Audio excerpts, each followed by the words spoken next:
I should have known something was wrong when Gary invited me to his mother's house for Sunday dinner and forgot to mention it was a family meeting. The kind where they'd already made decisions about my money before I walked through the door. Barbara Hoffman sat at the head of her mahogany dining table like a queen holding court, her silver hair pulled back in the same severe bun she'd worn since I married her son 12 years ago.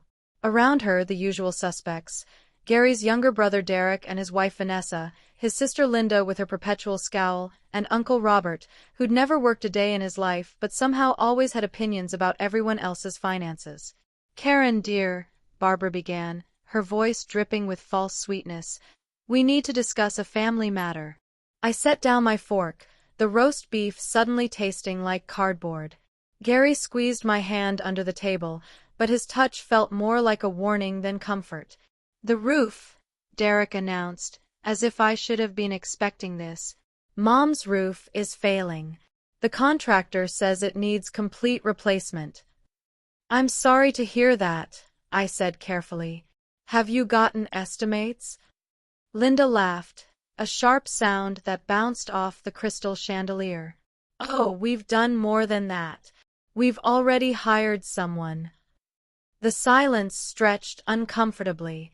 I looked at Gary, who was suddenly very interested in his mashed potatoes.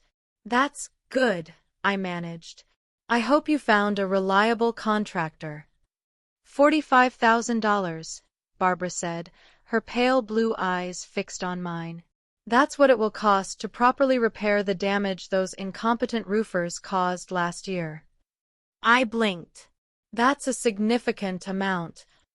"Yes, it is," Uncle Robert chimed in, leaning back in his chair.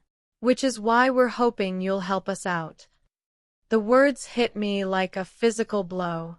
I'd heard wrong. I must have heard wrong. "I'm sorry, what?" Vanessa, who'd been quiet until now, smiled her practiced socialite smile. "Karen, you've been so blessed with your consulting business. We know you can afford it. And it's not like you have children to think about," Linda added, her voice carrying that familiar edge of judgment. I felt my face flush. Gary and I had been trying for years, a fact his family knew well and wielded like a weapon whenever it suited them. "I don't understand," I said, my voice barely above a whisper. "You want me to pay for Barbara's roof?" "Family helps family," Barbara said, as if it were the most natural thing in the world. "Gary is my son, which makes you my daughter-in-law. This house has been in our family for 3 generations. I turned to Gary, waiting for him to say something, anything, to defend me. He cleared his throat. "Karen, it would really help Mom out," he said quietly. "And you know how much this house means to all of us." The betrayal hit me like a physical pain. My own husband, the man who'd promised to love and protect me, was sitting there asking me to hand over $45,000 to his family. "I need to think about it," I said, standing abruptly. "There's not much time," Derek said. "The contractor starts next week." "Next week." I stared at them. "You've already scheduled this?" "We had to move fast," Barbara explained. "Good contractors are hard to find." I walked out of that house in a daze, Gary trailing behind me, making excuses about timing and family obligations. But I'd heard enough. They'd planned this ambush carefully, assuming I'd simply write a check because Gary asked me to. That night, I sat in my home office, staring at bank statements. $45,000.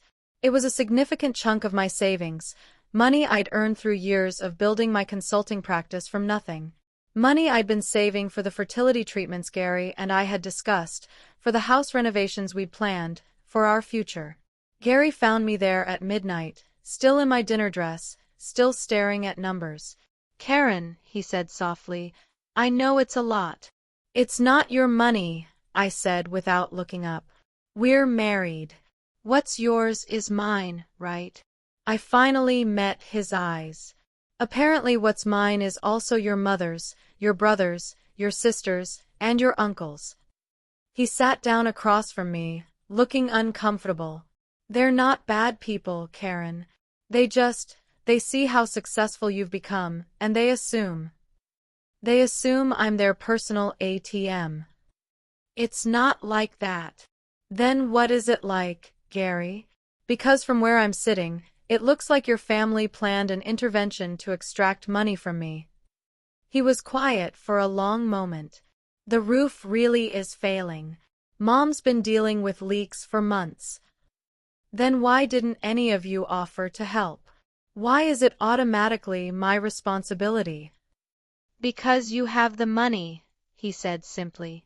The honesty was brutal, but at least it was honest.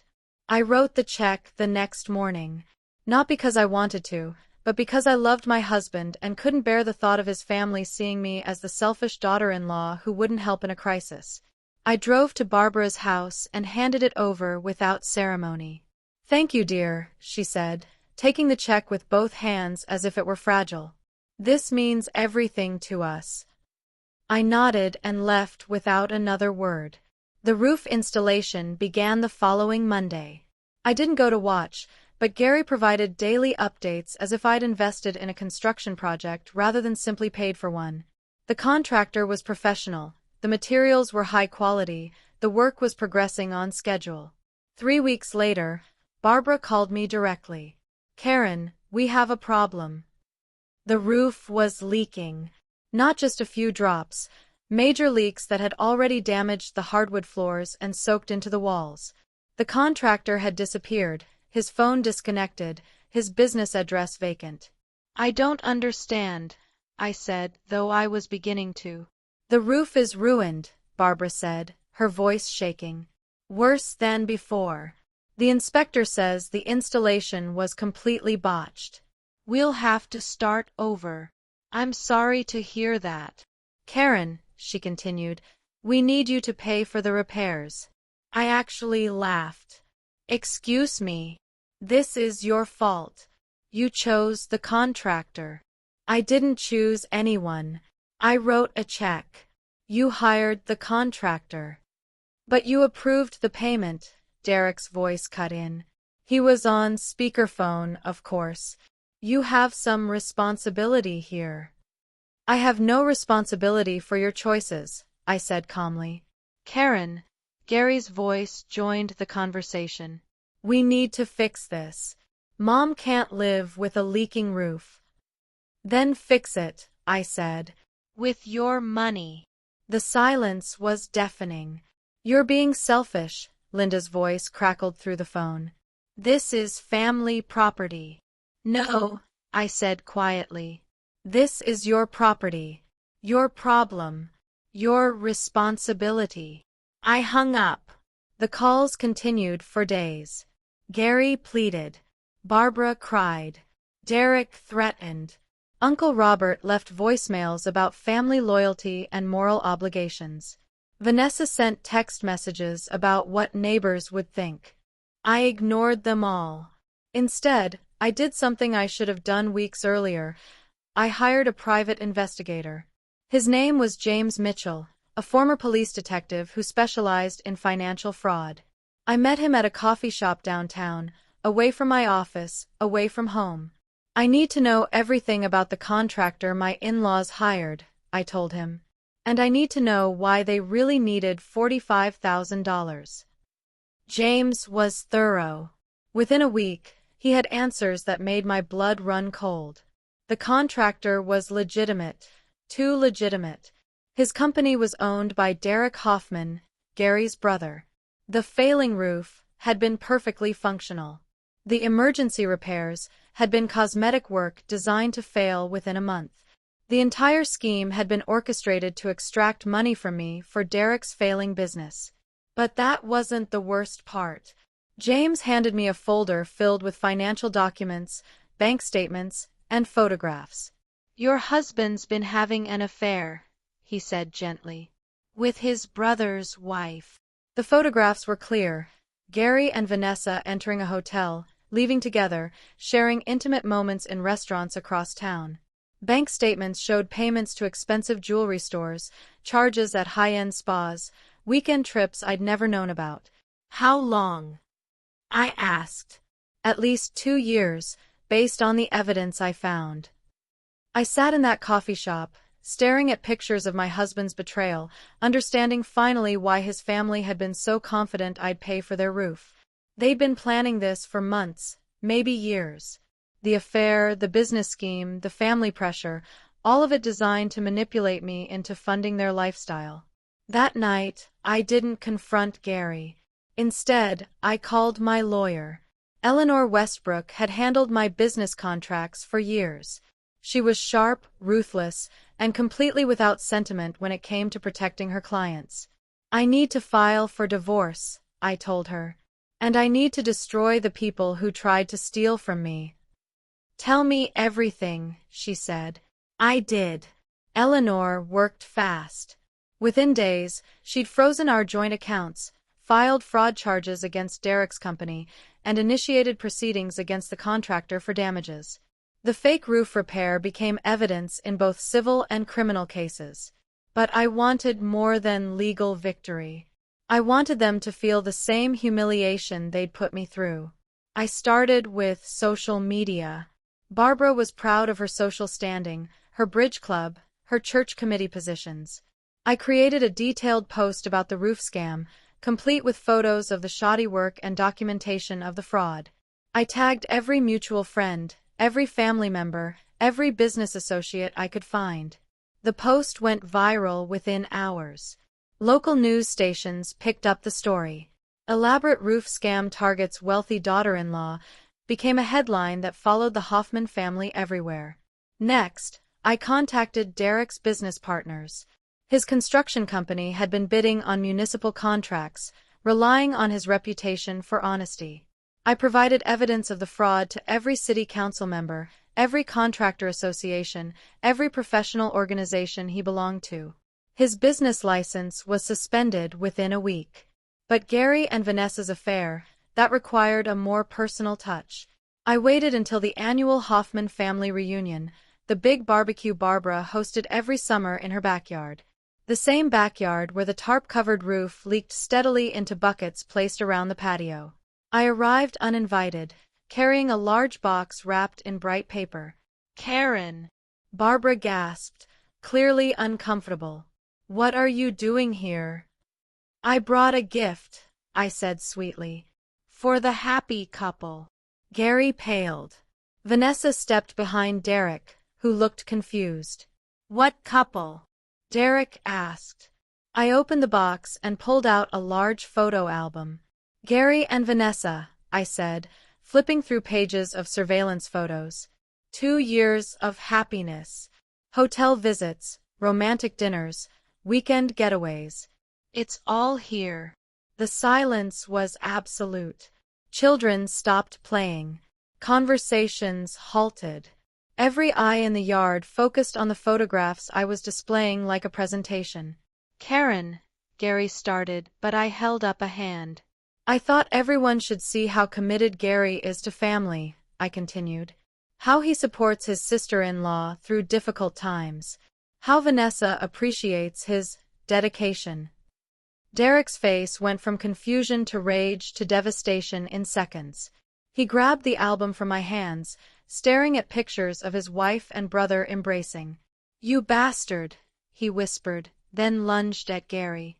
The fight was brief but destructive. They crashed into the buffet table, sending potato salad and coleslaw flying. Uncle Robert tried to separate them and ended up in the kiddie pool. Barbara screamed. Vanessa ran. I watched it all with calm satisfaction, then walked to my car while chaos erupted behind me. The divorce proceedings were swift and brutal. With evidence of Gary's affair and his family's fraud, I kept everything. The house, the savings, the business, even the car he'd been driving. Eleanor made sure the prenup he'd insisted on became worthless in light of his infidelity. Derek's marriage ended 2 weeks later. His construction company folded entirely. The fraud charges resulted in criminal penalties and civil judgments that would follow him for years. Gary moved back in with his mother, into the house with the leaking roof they couldn't afford to repair. Vanessa moved across the country, though rumors suggested she'd found another married man to support her. Barbara lost her position on the church board when the scandal broke. Her bridge club quietly asked her to step down. The social standing she'd spent decades building crumbled in a matter of weeks. But the most satisfying revenge came 3 months later. I was having lunch with my friend Rebecca when she mentioned seeing a familiar name in the real estate listings. "Isn't that your former mother-in-law?" she asked, showing me her phone. Barbara's house was for sale. The same house that had been in the Hoffman family for 3 generations. The house I'd been told was so precious, so important, so worthy of my $45,000. I called the listing agent that afternoon. "I'm interested in the Hoffman property," I said. "I'd like to make an offer." "Wonderful," the agent replied. "The owners are motivated to sell quickly. They're facing some financial difficulties." I offered $20,000 below asking price. They accepted within hours. The closing was scheduled for the following month. I arrived at the title company alone, carrying a cashier's check for the full purchase price. Barbara was there with Gary, both looking older, defeated. "Karen," Barbara said quietly, "I didn't know you were the buyer." "Surprise," I said, signing papers with a steady hand. As I walked out of that office, holding the keys to the house that had cost me far more than money, I felt something I hadn't experienced in months. Peace. Not the peace of forgiveness. I wasn't there yet. But the peace of justice, of seeing consequences matched to actions, of knowing that sometimes the universe keeps perfect books. I kept the house for exactly 1 year. During that time, I had the roof professionally repaired, properly this time, by contractors I vetted thoroughly. I replaced the damaged floors, repainted the walls, and restored it to the condition it had been in before the Hoffman family schemes. Then I sold it. The buyer was a young couple expecting their first child. They fell in love with the house immediately, talking about family traditions and generational memories. Everything the Hoffmans had claimed to value but had been willing to sacrifice for money. I sold it to them for exactly what I'd paid, making no profit from the transaction. That wasn't the point. The point was that I'd taken something the Hoffmans had claimed was priceless and proved it was just another commodity. 2 years later, I received a wedding invitation. Tyler, my nephew from my first marriage, was getting married to a wonderful woman named Emma. The wedding was small, intimate, held in a garden overlooking the ocean. As I watched them exchange vows, I thought about the different kinds of families we create. The ones we're born into, the ones we marry into, and the ones we choose. Tyler had chosen to include me in his most important day, not because I could pay for anything, but because I mattered to him. The reception was held at a nearby inn, decorated with white roses and fairy lights. During the toasts, Tyler raised his glass to me. "To Aunt Karen," he said, "who taught me that family isn't about what you can give, but about who you choose to be." The words hit me harder than I expected. I'd spent so much time focused on revenge, on making the Hoffmans pay for their betrayal, that I'd almost forgotten what healthy family relationships looked like. After the reception, Emma pulled me aside. "Tyler told me about what you went through," she said. "I'm sorry that happened to you." "Thank you," I said. "But I'm past it now." "Are you?" she asked gently. "Because Tyler says you haven't dated anyone since your divorce."